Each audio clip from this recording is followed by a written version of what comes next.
In 19th century Japan, the arrival of Commodore Perry's black ships shook the foundations of the Tokugawa shogunate. Conflict intensified between the shogunate, which pushed for opening the country, and the pro-emperor factions who demanded the expulsion of foreigners. Amid this turbulence, four samurai turned to assassination as a political tool.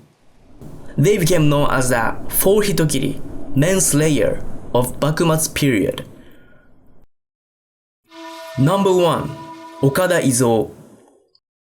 Okada Izō was a feared assassin known as the Master of Tenchū, Divine Punishment, and Hitokiri Izō. He is also remembered for being manipulated and discarded by the very group he admired, the Sonno Joy movement. Born in 1838 in the Tosa domain, present-day Kochi prefecture, Izō came from a poor, low-ranking samurai family. He worked in farming and fishing to survive. One day, he became a student of Takeshi Zuizan, a Tosa samurai who taught him swordsmanship. Despite lacking formal education, Izō showed exceptional talent and rapidly improved his skills. After traveling to Edo for further training, he returned to Tosa and joined the Tosa Loyalist Party, a political group founded by Takeshi in 1861 to support anti-foreign action. The group included around 190 members, mostly lower-ranked samurai and ronin, including the famed Sakamoto Ryoma. Izō initially believed he would serve under Takeshi, but instead he was assigned the dirty work of assassination. In April 1862, after one of their enemies were killed by party members, a government official named Inoue Saichiro began an investigation. Fearing his interference, the party ordered Izō and others to eliminate him. A teammate got Inoue drunk at a tavern, and when he stepped outside, Izō ambushed him, strangled him with a towel, and then stabbed him to death. It was Izō's first assassination. Later that year, on August 30th, he assassinated a police official named Bunkichi, who had arrested many loyalists and profited from lending at high interest. Izō broke into his house at night, kidnapped him, and brought him to a riverbank. There, he stripped him, tied him to a post, and said, "Killing you with a sword would stain the blade." He strangled him with a thin rope and impaled his body with bamboo, leaving it on public display. Izō called his killings Tenchū, or Divine Punishment. As he continued, he became known as Hitokiri Izō, manslayer Izō. His loyalty to Takeshi was the main reason he carried out these deadly missions. But in 1863, government suppression intensified, and the Tosa Loyalist Party was dismantled. Takeshi and many others were arrested, and Izō, hiding in Kyoto, was also captured. While others endured harsh torture, Takeshi feared that Izō would eventually break and confess. Shockingly, he even planned to poison him. The attempt failed, but when Izō heard of it, he was devastated. He had remained loyal under torture, but after learning of the betrayal, he confessed everything. In 1865, he was beheaded and his head displayed publicly. He died at age 28. Takeshi, too, was sentenced to ritual suicide. Izō left behind this farewell poem. "The heart I offered for your sake has vanished like foam on water, and after it fades, only a clear sky remains." Number 2. Tanaka Shinbē. Tanaka Shinbē was one of the most feared assassins in Kyoto during the final years of the Tokugawa shogunate. Though less famous than the other three members of the Four Hitokiri, his success rate and relentless determination placed him among the deadliest figures of the time.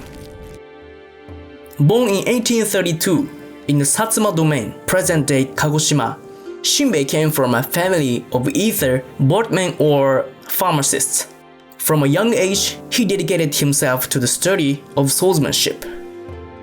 In 1862, at the age of 30, he moved to Kyoto and joined force with fellow Satsuma Ronin. Soon, he began targeting and eliminating political figures one after another.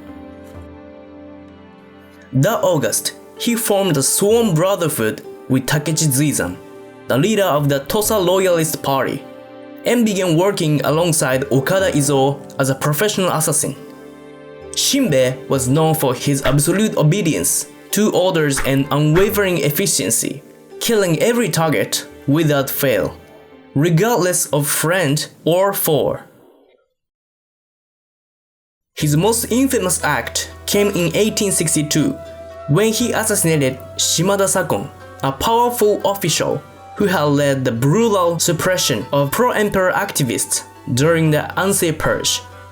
Sakon was deeply hated by the people, not only for his political role but also for accepting large bribes and dominating Kyoto through fear. Shinbē and 6 comrades planned the attack but failed on the first attempt. Undeterred, Shinbē pursued Sakon for a full month. Eventually, on the riverbank of the Kamon River, he caught and killed him, then exposed the severed head to the public. This act made his name echo throughout Kyoto. From then on, he was called Hitokiri Shinbē. On July 4th, 1863, an important nobleman, Anegakoji Kintomo, was attacked near the Kyoto Imperial Palace by 3 assassins. He fought back but suffered fatal wounds and died the next day. At the scene, Shinbē's favorite sword, Okuizumi no Kami Tadashige, and a pair of his wooden sandals were left behind. He was soon arrested and interrogated but refused to say a single word. 6 days later, on July 11, while in custody, Shinbē seized the moment of distraction and cut his own throat with a short sword. He died at age 31. His death, carried out without confession, left a strong impression on fellow patriots, and his fierce loyalty and silence to the end became part of his legend. Number 3. Kawakami Gensai. Kawakami Gensai, known as Hitokiri Gensai, Manslayer Gensai, was one of the most feared assassins in Kyoto during the final years of the Tokugawa shogunate. He is also said to have inspired the fictional swordsman Himura Kenshin, the protagonist of the popular manga Rurouni Kenshin. His life was filled with both mystery and legend. Born in 1834 in the castle town of Kumamoto Domain, Gensai was adopted at the age of 10 by the Kawakami family, a lower-ranking samurai household. From a young age, he began his training as a warrior. He was highly educated, excelling in classical Chinese and Japanese literature, and later became a chabozu, a servant samurai who served tea to the domain lord, but also handled guard duties. This was considered a path to advancement. At the time Son no Joy revealed the emperor expelled the barbarians, ideology was spreading in Kumamoto. Gensai studied under scholars and developed deep knowledge in Confucianism, Japanese classical studies, and military tactics. After meeting fellow activist Kyokawa Hachiro, Gensai left monastic life and was selected one of the domain's elite guards. His most notorious act was the assassination of Sakuma Shozan in 1864. Sakuma, a leading voice for opening Japan to the West, was viewed by Gensai as a defiler of Kyoto's sacred atmosphere, especially for openly riding in public with Western-style horse gear. In broad daylight, Gensai struck Sakuma down in a bold attack that shocked the city. However, he later reportedly regretted the killing after learning more about Sakuma's ideas. He had not been a traitor, but a patriot who sought to use Western knowledge to strengthen Japan. Gensai stood about 59 inches tall and was often described as pale-skinned and delicate, almost feminine in appearance. His signature move was a diagonal upward slash from a low stance, executed one-handed with deadly speed. Kawakami Gensai remained a hardline Joy supporter to the end. His influence and activities made him a major figure of the time. Eventually, he was captured and beheaded at the age of 38 in 1872 at the execution grounds of Kodenmacho in Tokyo. Number 4. Nakamura Hanjiro. Nakamura Hanjiro, later known as Hitokiri Hanjiro, was a legendary swordsman of late Edo period Japan. Born into poverty, his exceptional swordsmanship caught the attention of Saigo Takamori, one of the key figures behind the Meiji Restoration.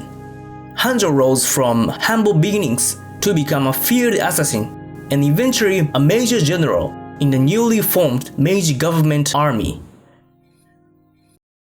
He was born in 1839 in Satsuma, present-day Kagoshima Prefecture, into a poor family of lower-ranking samurai.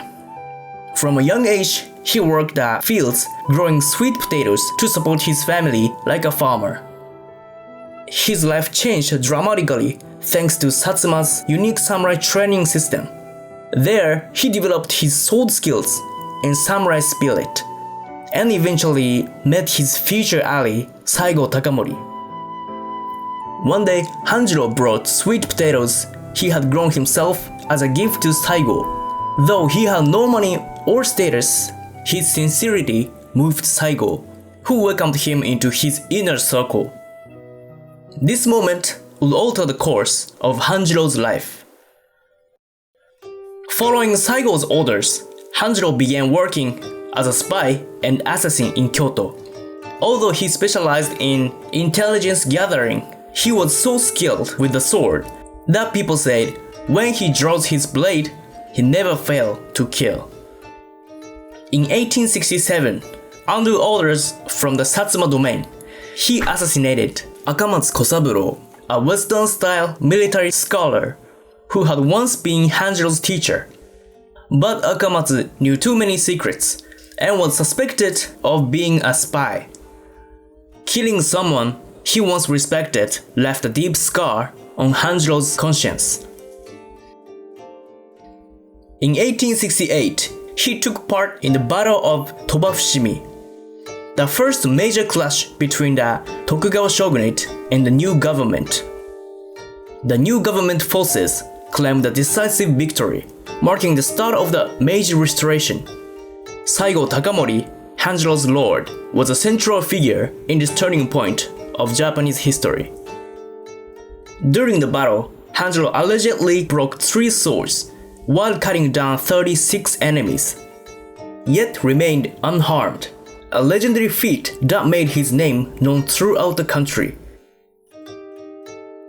Thanks to his success, he was promoted rapidly, eventually becoming a major general and chief justice in the new Meiji government. However, Hanjiro's loyalty to Saigo Takamori never wavered. When Saigo fell out with the government, Hanjiro gave up all his titles and returned to Kagoshima to stand by his former master. In 1877, Japan's last civil war, the Satsuma Rebellion, broke out. Hanjiro fought as the supreme commander of Saigo's army, but the rebel forces were eventually overwhelmed. Hanjiro died in battle at Shiroyama, Kagoshima, alongside Saigo. His presence was so powerful that some have said the Satsuma Rebellion was really Hanjiro's war. He remains one of the most iconic figures of the turbulent era.